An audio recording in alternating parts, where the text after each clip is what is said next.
Welcome, everybody, and come on in. So, we are just getting started here. So, big welcome and glad you could all join. So, today is our product expert fireside series that we're running here at ProdPad.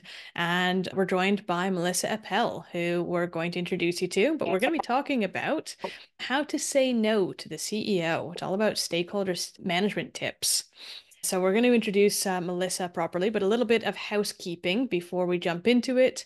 So as this is a series of webinars that we've run here for quite a few years now, ProdPads, we've got this big backlog of these things. You can go back in the history into the archive and catch up on these. We've had some amazing guests from all over the world coming to speak, and there's always a focus on amazing experts with excellent insights, a focus on the content and the learning and the sharing, people coming in and sharing their experiences and what they've learned over their years and years of working in the product space. So today is going to be recorded and it will be shared with you. So you will have a chance to share this out with your peers, with your team, with whoever else.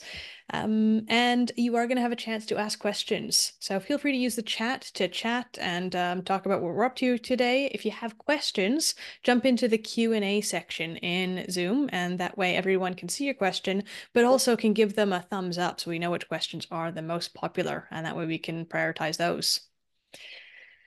So, a little bit about us before we kick off. This is ProdPad. So, ProdPad is a product management tool that was built by myself and my co-founder Simon when we were product managers ourselves. Who here has used ProdPad or is familiar with it? I would love to hear from some of our advocates in the chat there.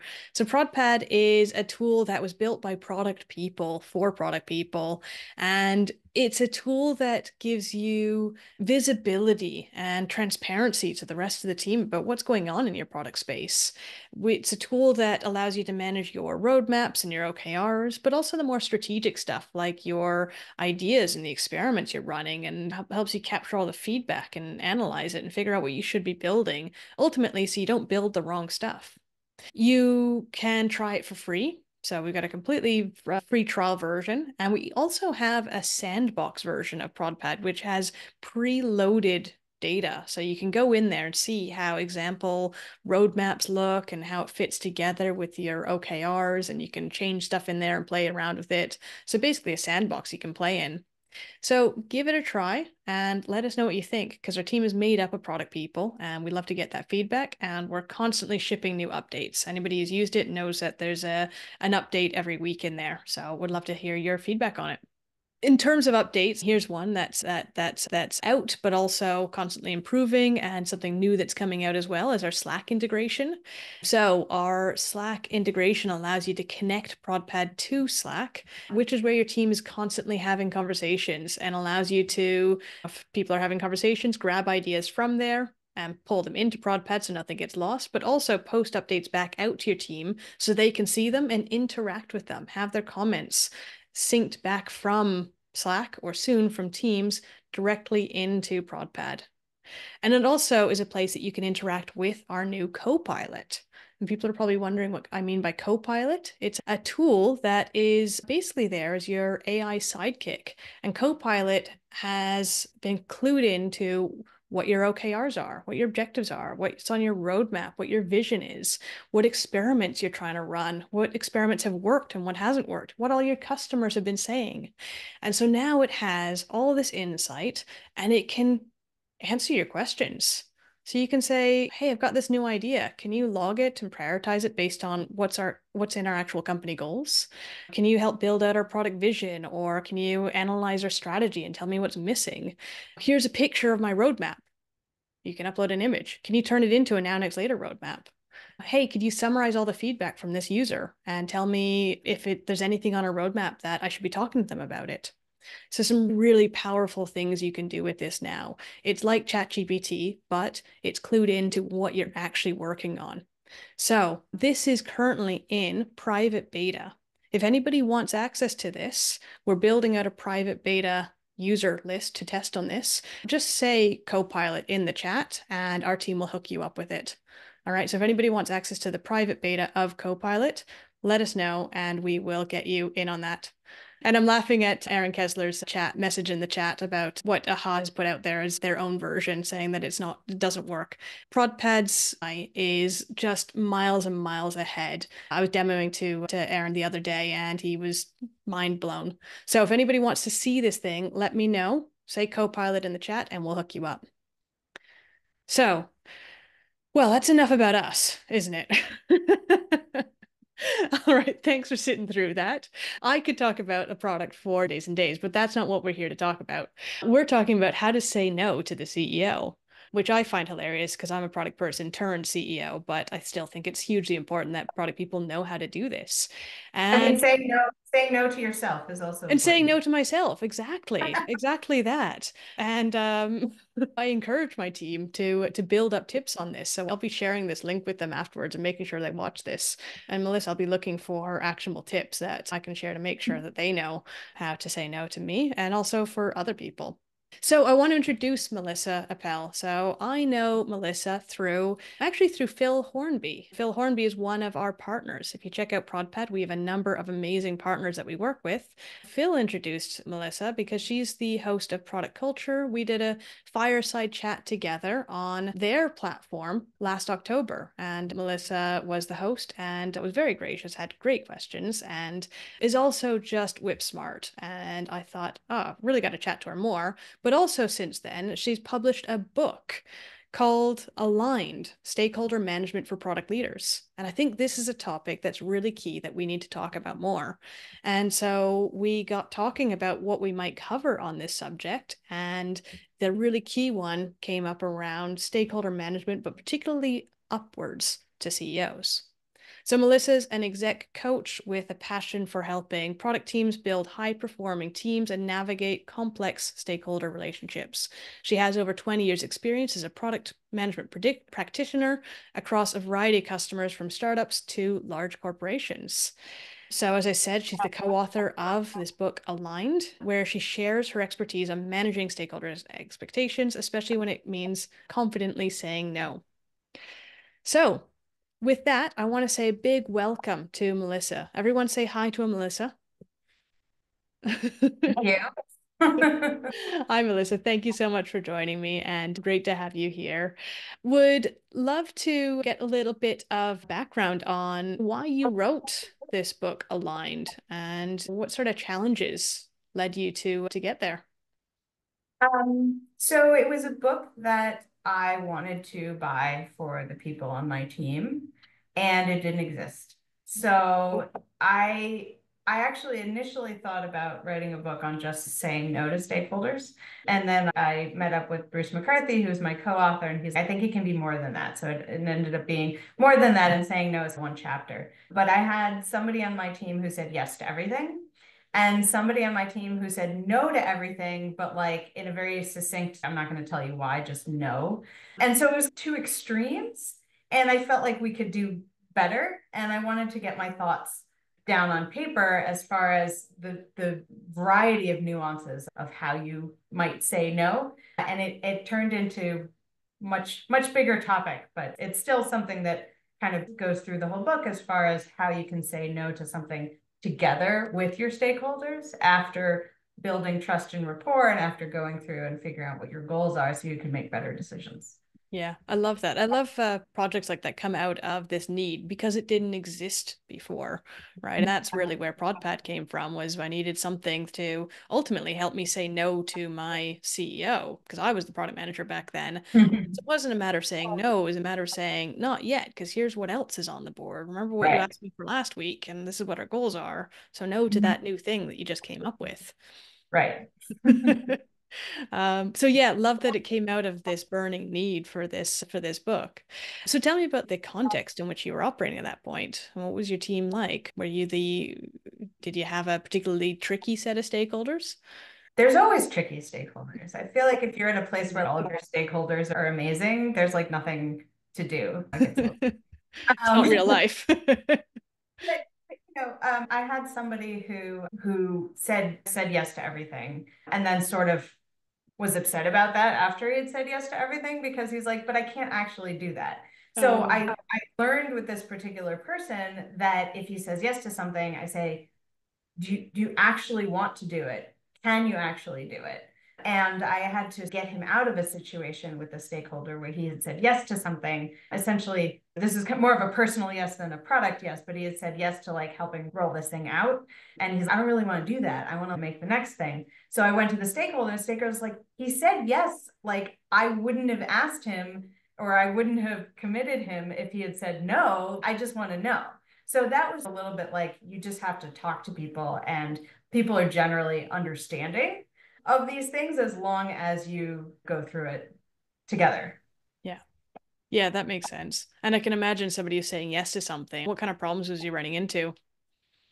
Well, so I had another person who said yes to a lot of things that was like, well, it's just easier to say yes. But then you end up disappointing them at the end when you actually can't do it because you know you can't do it, Yeah. rather than disappointing them. Like it's better to disappoint them right away than to disappoint them like months later when they've been depending on this thing and making plans for it. So having it's kinder to your stakeholder to say no right away than it is to get to the end and realize what you knew at the beginning, which is that you can't do. Yeah, absolutely. That sort of comes back to really good expectation setting. Somebody who's saying yes to everything isn't setting good expectations and isn't Right. setting realistic goals for themselves or for the company. Yeah, I had a coaching consulting client earlier this year, and they came to us and they said, we have a delivery problem. We can't deliver on our promises.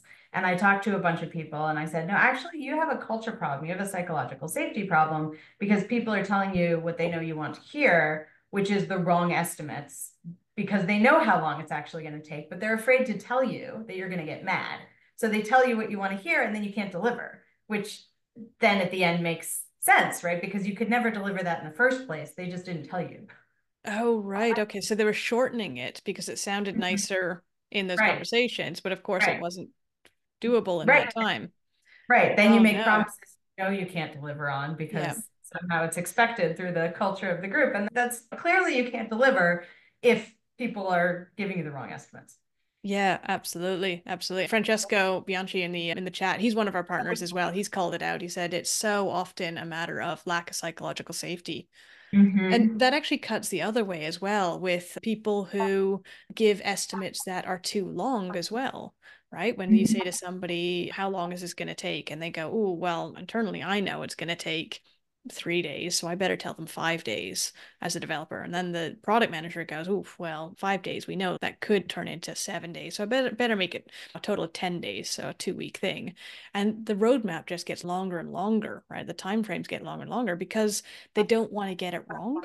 Because if it does take longer, that one time it took longer, they got in trouble Right, for it. And right, it was like this exactly. blame culture as opposed to the psychological safety that was built up. Right. Yeah. Yeah. It does go both ways. Either they'll tell you it's too short and be wrong, they'll tell you it's too long and be wrong. Nobody can predict the future. This is the thing that I often tell people. If you want me to be exact, like 6 months from now when we're going to deliver something, like there's no way to accurately predict that. I'm Yeah. probably going to be wrong. And besides the fact that 6 months from now, you might not even want that thing anymore in the first place. Yeah. Um, Yeah. Or to be that precise about it, you'd have to spend a year and a half in exactly. planning to get it that perfect. Right. And so Right. there's like Like this. yeah. So like now I can give you an estimate and like my estimate's going to get better as I get closer, but you have to be open to that lack of certainty right now. Otherwise, I'm just going to stop giving you estimates altogether. Yeah, absolutely. So when you've got high level stakeholders like CEOs or board members pushing down on requirements or frames or requesting that things are done or hitting a certain scope or whatever, how do you recommend for product leaders to push back without damaging that relationship? Yeah. I think it all starts with building a good relationship in the first place, right? Building that trust. And the process that I usually advocate for that I've used is to align on goals first, and then future decision making is easier. Hey, this is a great idea. Does it align with the goal that we've set? Does it align with the ICP that we've chosen? Does it align with the strategy that we've agreed on? If it doesn't, then we can say no together. But you also have to build that trust that ICP is ideal customer profile. You have to build that trust that they trust that my process is going to come out with good results, right? Because if they say like, why should we have to prioritize? We should just do the thing that I said. Then there's not enough trust to go through the process and making the decisions based on the direction, and you end up going all over the place. So if you can start from the beginning and build that relationship, build that trust, then you can say, okay, let's agree on our goals. Let's align on how we're going to be making decisions. Let's align on our prioritization criteria. And then everybody is transparent. Everybody knows how everybody's thinking, and you can go through and say no together. Because if you just come in and you're like, nope, we're not doing it, they'd be like, all right, I'll find somebody else who will do it. That's such a good point. I often find that as product people, we're having to say no a lot, and it's not out of spite, right? You can't do everything. No, we have to choose. But what you're talking about is making more visible the product management criteria, the constraints, the system, the operating system behind it all.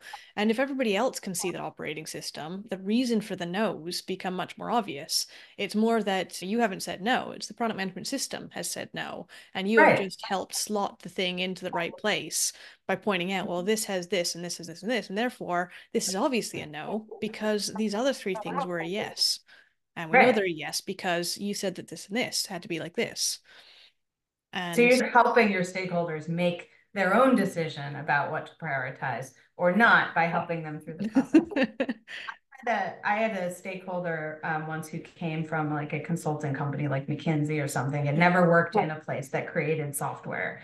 And I don't understand why we don't have enough engineers to do everything we need. I'm like, because you never have enough, right? You always have. And he's, is it just here? I'm like, no, it's really, this is just the way the world works. yeah, So I had to start from scratch to say, here's how it works. We only have so many engineers. We need to choose. And even just, he didn't understand that to begin with. So kind of meeting people where they are and making sure that they understand kind of how the system works and that this is not unique to us. Like it yeah. happens everywhere. Everybody has to decide, what they're going to do and what they're not going to do.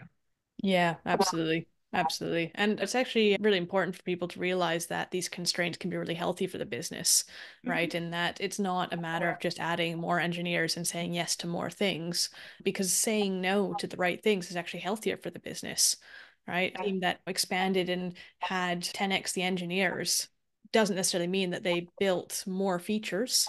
They probably just ended up stumbling over each other and getting stuck in the process of how do you manage 10 times the number of engineers as a team that was smaller and having a But bunch more features of stuff rather than actually saying, here's the things that we need to do. yeah, it's not 10 times the number of engineers has 10 times the amount of success, even if you build 10 times the number of features, right? Because you have to build the right things. You have to Yeah. build the things people want and are willing to pay for, and that's going to drive your mission and drive your business. So there are better ideas than other ideas. It's not like any idea is like a terrible idea. Yeah. But you want to focus on the things that are going to drive the most success and defining what success is, what it Yeah. looks like, what your goals are. How do we know we're successful at the beginning can help you make better decisions about what to choose to work on. Yeah, absolutely. So how do you use a mixture of data and storytelling to convince stakeholders when they're facing resistance to these strategic decisions? Yeah, so it's actually interesting. I changed my perspective on this after having written the book. It's like Oh, writing amazing. something teaches myself something. So I always thought, oh, like hard facts are the best way to go, but that's because that's the way I make decisions. So some people make decisions, they like to see the numbers. Some people are like, okay, this is numbers, but I don't understand how people are feeling. So some stakeholders might want numbers. Some stakeholders might want qualitative evidence. Some might want both. So thinking about how your stakeholder makes decisions and what their perspective is and how they approach things is helpful to figure out how to appeal to them or how to convince them or how to bring the right information so they can make a good decision. Yeah, I mean, there's something really there about speaking the language of your stakeholders and making Yeah. sure that you get it in a way that they understand it. Yeah. Some people don't want to hear the emotional stuff. They're like, just show me how many people are buying it or whatever. How many people have this problem? And some people are like, okay, I see the numbers, but I don't understand what people are actually thinking. And sometimes that emotional appeal, like showing a video of a customer like struggling, can really work with some types of stakeholders. And sometimes it takes interpretive dance. If that's what it takes, then There you go. Exactly. Getting the people around the person to buy in and hitting them from different directions. And it's not like you're trying to manipulate people, right? You're just trying to say, have you considered this? This thing that you really want to do is just not aligned with our goals. Either we change our goals, right? Or maybe this isn't the right direction to go. yeah, yeah, absolutely. So in your experience, having seen this, have you seen any like really good examples that you can share where product managers have said no to unrealistic demands? And how did it go? I'm trying to think of it. I've said no before to something that was like completely impossible. Early in my career, Love it. I was working for a consultancy and we had a client who essentially wanted us to make a perpetual motion machine. And we're like, it can't work. They were looking at getting energy out of stationary bikes at gyms and they wanted to get more energy out of it than went into the system. And I'm like, you can't do that. They're like, what if we add more gears? I'm like, no, that's not gonna work. But I think the places where I've seen people have the most successes is where they go back to the goals. It's not just my opinion versus your opinion. Yeah. It's here's where we said we want to go. This thing isn't aligned with it. What should we do here, right? Should we change our goals or should we not do this thing? Or here's this thing that you want. Here are the other things that you wanted in the last couple of weeks. Can you just stack rank them? Just put them in order, right?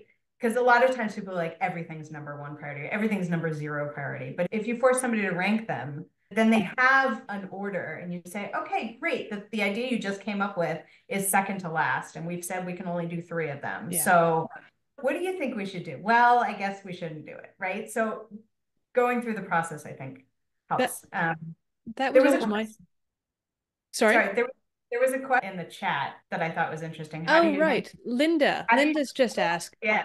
how do you handle a situation where a stakeholder does not want to set a vision for the product and wants to instead be in the weeds all the time? Yeah. So some people do love being in the weeds. And I think for that, there at least has to be even if you don't have a product vision, you have like company goals, whether it's revenue or growth or something, right? And so maybe if a stakeholder doesn't want to set a vision, they might respond to a vision. So sometimes ideally you'd have a collaborative process, maybe with the stakeholders, say, what do you think? Where do you think we should be going? And have maybe several stakeholders in the room and have a brainstorming kind of session where you say, we want to make something that works for everybody. Let's get all our ideas. Sometimes stakeholders are just not willing to do that. They're like, I don't have time or whatever. This is stupid. So you say, great, well, this is my vision for the future. I would love your feedback on it, right? Either you've been here longer than me, or you're in this industry, or I trust your advice. I want your feedback. And so sometimes it's easier for people to respond to something that exists rather than participate in the process of coming up with it from scratch. Again, it depends on your stakeholder and what they like, how they make decisions, how they prefer to work. So you can use a variety of different techniques depending on who it is that you're working with. Yeah, absolutely. This is why I like the concept of a roadmap as a prototype, right? Because what you're really doing is you're using the roadmap as a flexible document where you check the assumptions of where it is that you think you're going. So you've got probably a half-baked vision that you've got from the founding team or from the execs or whatever. You've got various ideas or suggestions on what direction you can go. And you're basically saying, okay, so based on all these inputs, all this insight I've pulled from different directions around me. I'm sitting in the middle here. I think it means that we should go here and here in this order. I could be wrong, but just by putting it down and then sharing it back to the different players, you're going to get reactions and people are going to go, whoa, that doesn't line up with our vision. Well, this is our vision. Are we agreeing? Are we disagreeing? Let's clarify where we need to clarify. And by putting it out in front of people, you start getting that insight. And by getting it out in front of people and checking those assumptions, you're strengthening them because you'll change things around. You'll realize, oh, actually, we don't need to go this direction. We need to go around this way instead, and that's going to get us there faster. Or we don't have to solve that problem because this does it instead. And you'll end up I with a love better strategy. Yeah, I love the idea of a roadmap as a prototype, right? Like test and iterate. That's what we do with our products. Yeah. And that's also what we can do with our product direction. Like some people, they build a thing and they wait to the end. They're like, is this what you wanted? And they're like, no. But you could get that answer a lot sooner, being Yeah. like, here's what we plan to build. Is this what you want? If they say no at that point, you haven't wasted a lot of time on development. And so you have to check in with internal stakeholders as much as, and maybe in the same way as checking in with customers, because internal stakeholders have just as much sway and as customers a lot of times if it's the head of marketing or sales and they're like, I don't want to sell this, or I can't sell this, or this doesn't make any sense, I can't tell a story around this. You want to know that at the beginning rather than at the end. Yeah, absolutely. Absolutely. Well, hey, let's dive into this because Jordan says, related to Linda's question, how do you handle a situation where multiple high-level stakeholders seem to have competing priorities despite ostensibly being aligned? The SVP asks for a specific thing from product and the CPO wants to see something else. Yeah. So I have a couple of thoughts on that. One is I've got into a situation where I bring all the stakeholders into a room together. And often what happens is they end up arguing with each other and seeing each other's perspectives with me as a facilitator. So I don't have to like go back and forth and say, do I do what you want? Do I do what you want? Let's just come together. Can we talk about this together? Because it seems like you're saying this and it seems like you're saying that. I would love to make sure that we're all on the same page. And so a lot of times that will happen and they'll actually start to understand each other's Yeah. perspective a little bit more through that conversation. Another thing is to think about if the ostensibly aligned part of it, right? You might go in a meeting and everybody's, hey, yeah, this looks good. They haven't really looked at it deeply. They haven't really thought of it. So one thing you can do is a technique that we use in the book called mining for conflict. And there's a couple of ways to do this. For example, you could say, okay, it seems like we're all on the same page, but I want to go around the room and everybody say something that they think could possibly go wrong, or name a risk that you think might happen if we take this direction. And so it gives people the opportunity and the permission to say, well, I guess I'm aligned, but I could see this problem. Or this works for me, but not right now. Like maybe we could do it later. So sometimes that helps to get that. Sometimes people don't want to share that in a room with other people. So you might go around after the meeting to each individual and say, hey, it sounds like we're aligned in the meeting. I just wanted to check in with you one-on-one to see if you have any issues with the direction that we're going. And so you might get that feedback one-on-one, and then you might have to actually have that meeting again after you talk through everything and make sure you're Yeah. actually aligned. Oh, that's a really good technique. I like that. It reminds me a little bit of, does anybody know the hats, the colored hats? There's probably a better name for it, and maybe somebody can link to an article or a thing on it. But it's where you have one person is wearing the red hat, and it's their job in the meeting to come up with the risks, right? Somebody wears the white hat, and they just talk about what could go right. Somebody else talks about the benefits, and somebody else talks about the emotional side, and somebody else talks about the logical side. And you just have, I think it's 6 different hats that everyone wears. And it removes them from their own persona and puts on a role where their job is just to go do this thing. And Yeah, somebody's job is to just talk about all the negative things that could be happening. You get to yeah, play devil's advocate or yeah. angel's advocate, whatever it is, right? Yeah, no, I like that. It's okay, what could go wrong with this? Yeah. Or what do you see as a problem? Or right. And it allows some of those unspoken hesitations to come out. There's another technique, which is a fist of five, right? 0, 1, 2, 3, 4, 5. And so you might say, okay, how confident are we that this is the right direction to go? And everybody has to give a number. And At it so you all, might, all at the same time, right? yeah, like one, Yeah. 2, 3, go.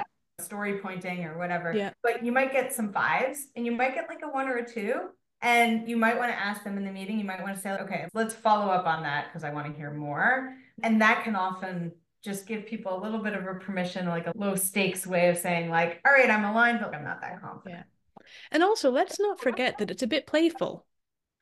Mm-hmm. Right? This sort of thing gets people talking, it gets people moving, gets their brain activated. So they're not sitting there going, oh, it's some other memo about this thing that we're doing. It gets them in a room and the creative juice is flowing around what could work, what couldn't work, what they're up against, thinking about the challenge in a group situation where they're sitting here going, yeah, let's come up with a number. Let's come up with this. Let's get our hands out and play. Right. I think Yeah. it's pretty cool. Yeah. There's like a bunch of questions now. Let's tackle some of these. All right. I'm going to Yeah. So scroll there up. was there was a one from Yeah, Valentina, that's one I just found as well. So, do you have any recommendations on for CEOs that go very easily into panic mode and cross boundaries very easily by jumping in on tasks that are not their own area? yeah. A couple of thoughts there. One is that sometimes when a CEO or a high-level executive comes in and wants to like get into the details, it's because maybe you haven't communicated well enough, right? They don't know what you're doing. They don't trust what you're doing. They're like, I need to do this myself.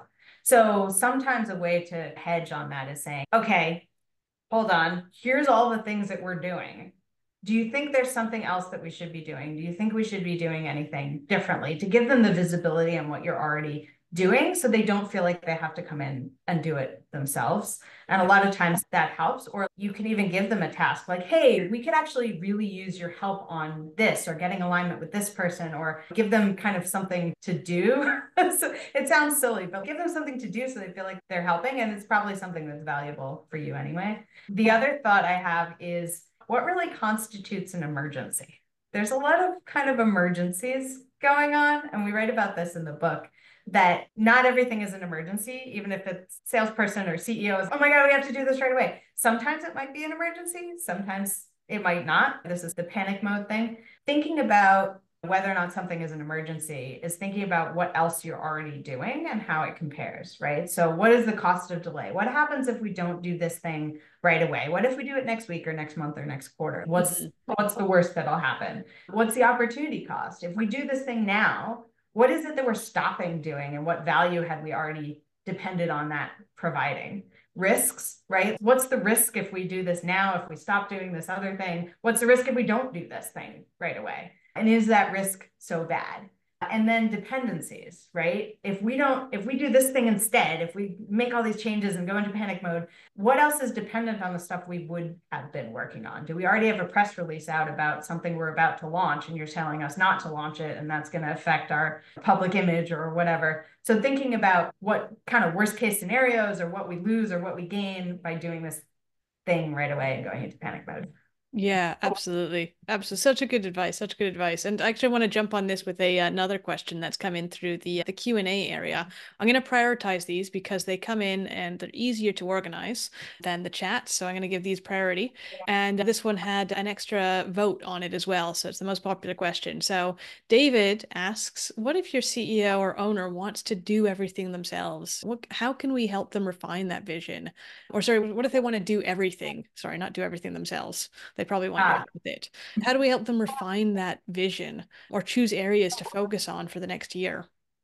Yeah, it depends what stage you're in and how big your company is. So if you're in like a 0 to 1 phase, like you might choose to do a bunch of things in an experimental mode if you're still trying to find product market fit, or if you have this giant customer who wants this thing, you're like, maybe we go there. I think in that case, defining success criteria is helpful, right? Okay, if we do this thing, we want to get 6 or 7 similar customers in the next 6 months. So we want to think about it in that way. We're not just doing this thing for this person. We're moving in this direction and we're doing this experiment. In a later stage company, right, it's hard to go from the 0 to 1 to the kind of 1 to 100 because we're used to doing everything, right? And we say like, why not? Why not take this customer? They want to pay us money. Why wouldn't we do that?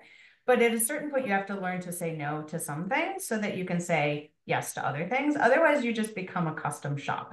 And if you don't want to do that, right, you want to be scalable and sustainable. You want to build something that more than one customer might want to buy. Then you have to decide both what are we doing and what we're not doing. A lot of times a vision is helped by saying, okay, here's their vision of the future. I'm like, here's what we're doing and here's what we're not doing. And it's uncomfortable to say no to clients, to customers, right? Especially if you've been in that growth mode. But it's really important so that you can say yes to other things. That's really good insight. Thank you. Excellent. And there's another question here. Maybe you can weigh in on how to interpret and respond in a tricky situation with your boss. So somebody anonymously put this one in where they said that they've had a case where they've had a disagreement with their boss, just a professional disagreement over the structure of a meeting agenda, something as little as that. And they sent an email to the boss, a non-dramatic email, but the response came back saying, I recognize you're disagreeing a lot lately. I'm not used to this from you. Where is that coming from? How does this person respond? How do they interpret that? My first thought is that emails can be interpreted in a bunch of different ways. So even if you think it was friendly, they may not have read it that way. So I always advocate for having an actual conversation about it.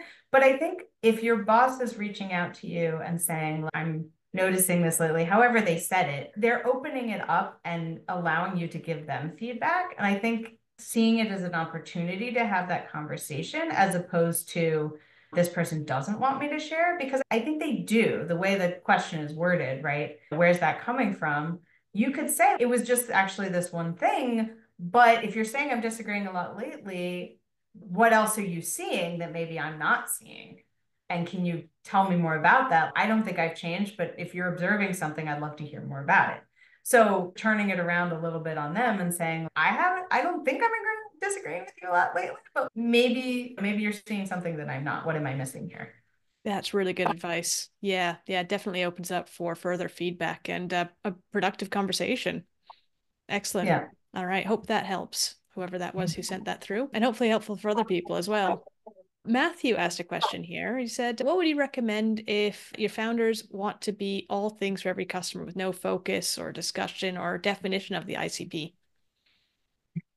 Um, Clearly you don't have enough resources to be everything to everybody. But then you do end up going down that route of we're a custom shop, and you end up accumulating a lot of support of products, right? So if you want to be everything to everybody, then you end up building a whole bunch of different stuff. Now you have this giant portfolio. Each thing is sold to one customer. And then you end up using your resources to support all of these different things. And then you run out of resources to build new things. And you're just supporting existing things, right? So one thing that I've seen like an engineering team do really well is to figure out what percentage of each squad is spent on keep the lights on, which is just bugs, support tickets. Maybe it's actually like runtime or uptime kind of things, but like what percentage of the team's time is spent on just keeping the lights on for the existing stuff versus building new stuff. And you can show that to your founders and say, listen, at a certain point, we're going to run out because this line is going up. Like we're spending more and more of our time just supporting existing stuff. And at a certain point, you're not going to get anything new. So we really have to choose what we're going to focus on so that we can reduce this maintenance cost that we're seeing.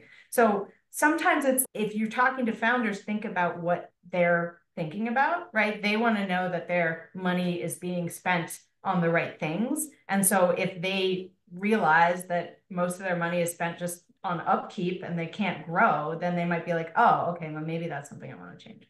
Yeah, absolutely. That's a really good way of measuring it, the amount of time on business as usual or just Yeah, maintenance versus everything else.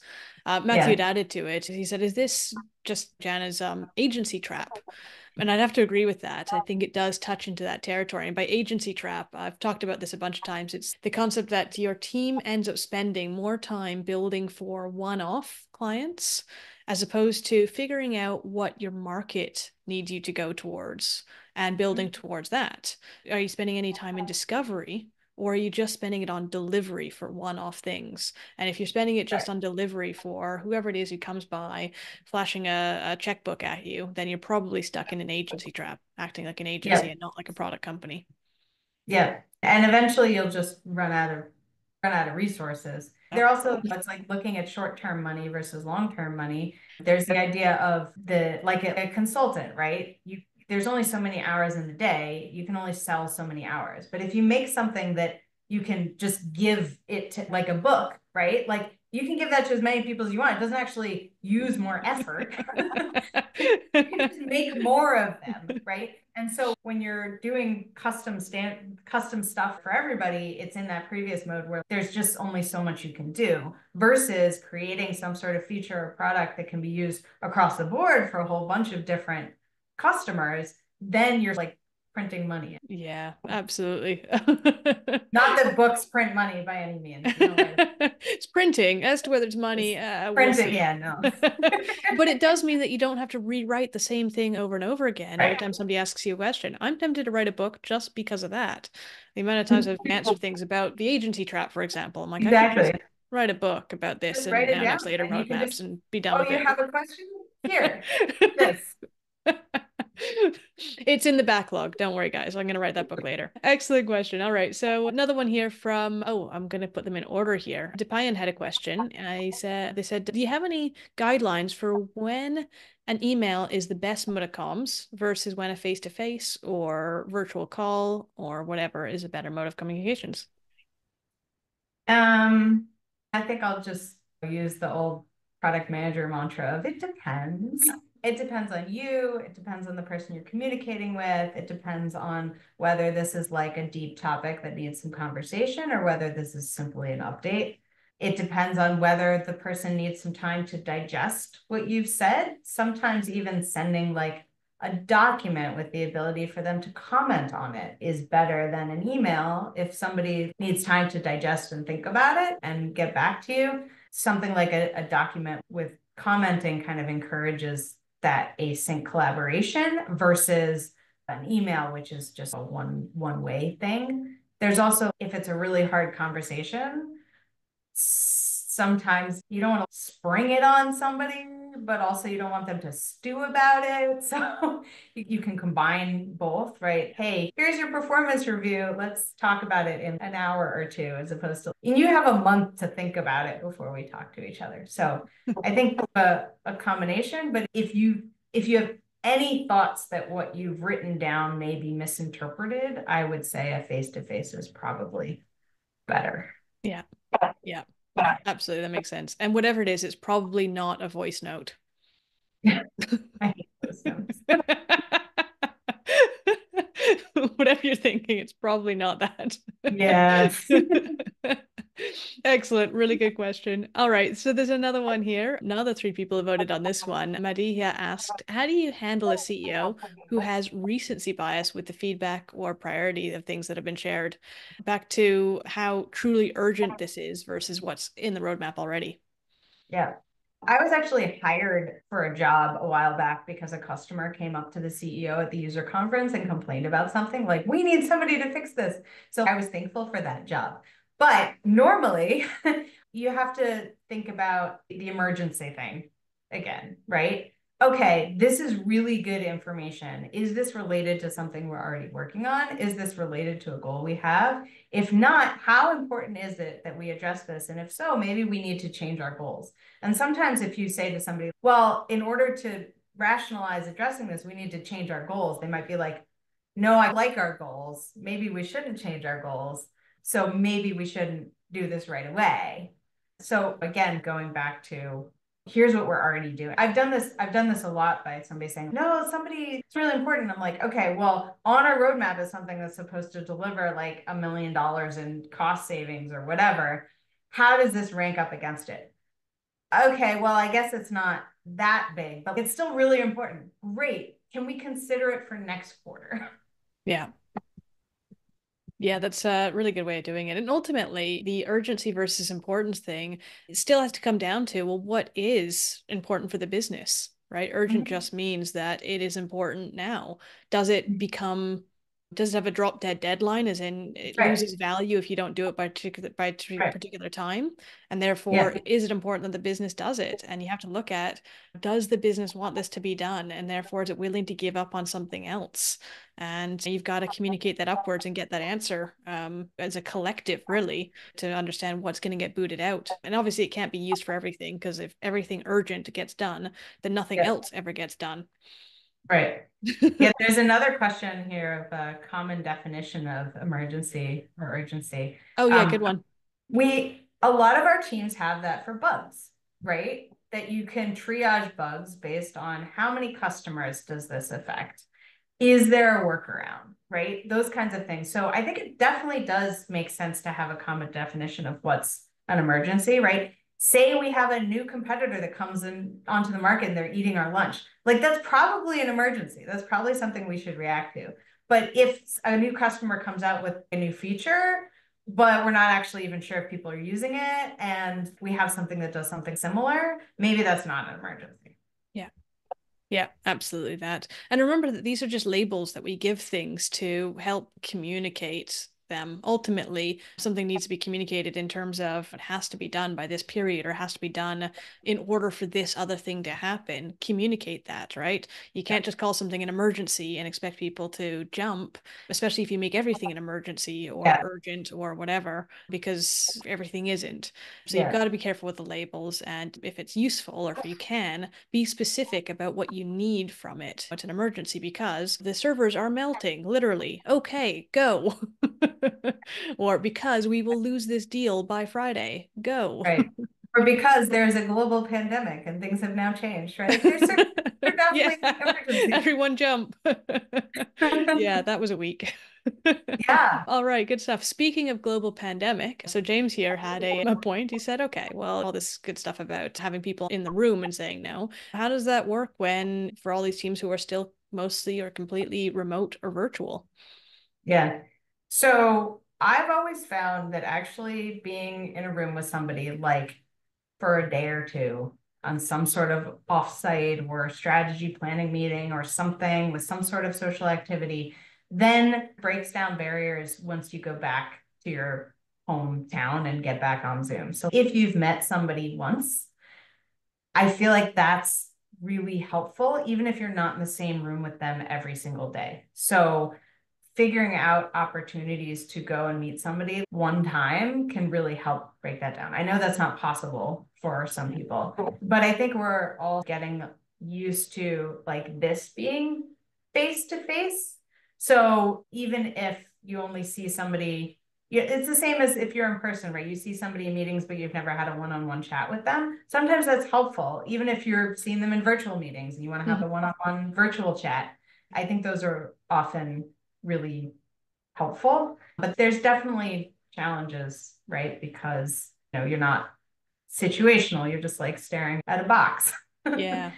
One of um, one of my devs said something really interesting at our one of our offsites years ago because we weren't a big team, but we didn't always have the chance for everyone to work with everyone else, right? We had back-end devs and we had marketing over here, and not everyone had a chance to get to know each other on the same playing field. But he said when we got together, we did all these activities, right? We did a treasure hunt and we had different groups cooking each other dinner, and we had all these sort of different bits and pieces where people would work together or hang together or play together, whatever it was, right?